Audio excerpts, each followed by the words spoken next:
নমস্কার বন্ধুরা, আমি সম্পাস ফুল ফ্যামিলিতে তোমাদেরকে জানাই অনেক অনেক স্বাগত।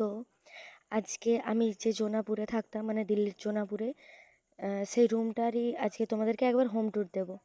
মানে আমি যেখানে থাকতাম সেই জায়গাটা একবার ঘুরিয়ে ফিরিয়ে দেখাতে চাই।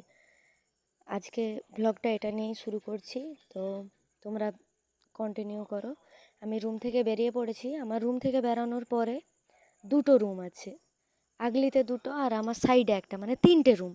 টোটাল আমার রুমটাকে নিয়ে চারটে রুম আছে। এটা আমার রুমটা, তার সাইডেই আছে আরেকটা ডবল রুম। আমার সাইডের রুমটা খালি করে দিয়েছে, মানে ছেড়ে দিয়ে চলে গিয়েছে, তাদের ট্রান্সফার হয়ে গিয়েছিল সেই জন্য। তো এই রুমটা হচ্ছে ডবল রুম, আর এই রুমটাতে কিছু কালার করার জন্য এদিক ওদিকে সব কিছু আবর্জনা পড়েছিল। তোমাদেরকে একবার রুমটা দেখিয়ে নিই। রুমটা ভালো ছিল, ওটা রুম ছিল একটা। এটা 2 BHK রুম, আর এটা রান্নাঘর। তারপর এটা ছিল এক বাথরুম, আর এখান থেকে বেরোনো মাত্র এই যে দুটো রুম এখানে ছিল। আর বেরোনোর পর এখানে নিচেই এই বাড়িটার সাথেই একটা মন্দির ছিল। আমি আমার রুমটা একবার দেখে নিই। রুমটা অনেকটা আবর্জনা হয়েছে, কারণ আজকে রাত্রিতেই আমরা বেরোবো। রুমটা পুরোটা গুছাতে হবে, সেই জন্য। আমার রুমটাও অনেকটাই বড় ছিল। আমি যেহেতু একলা থাকতাম, তাই জন্য আমার একটাই রুম ছিল। আর এই যে আমি এখানে ডাল করছিলাম, সব এলোমেলো হয়ে পড়ে ছিল, একদম নোংরা হয়েছিল।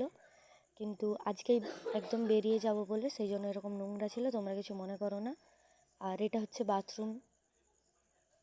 আমার গলাটা আজকে অনেকটা ধরে গিয়েছে, তো তোমরা কিছু মনে করো না, একটু অ্যাডজাস্ট করে নিও।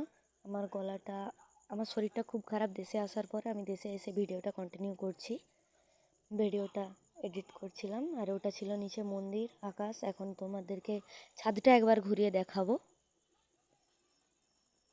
সিঁড়ি দিয়ে উপরে উঠে যাচ্ছিলাম। আমি থাকি 2 তলায়। আমাদের বাঙালি মতে, মানে আমাদের দেশের মতে, আমি 3 তলাতে থাকতাম, আর এটা শহরের মতে আমি 2 তলাতে থাকতাম।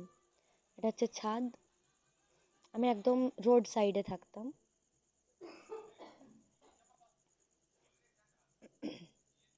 এইখানে ছাদটা একটু তোমাদেরকে ঘুরিয়ে দেখিয়ে নিলাম। আগলিতে দেখতে পাচ্ছ অনেক বিল্ডিং আছে, অনেক রুম আছে, অনেক আছে, ওখানেও ভাড়া পাবে। আর এটা হচ্ছে রোড রাস্তা। আমি একদম রোড রাস্তার উপরে থাকি।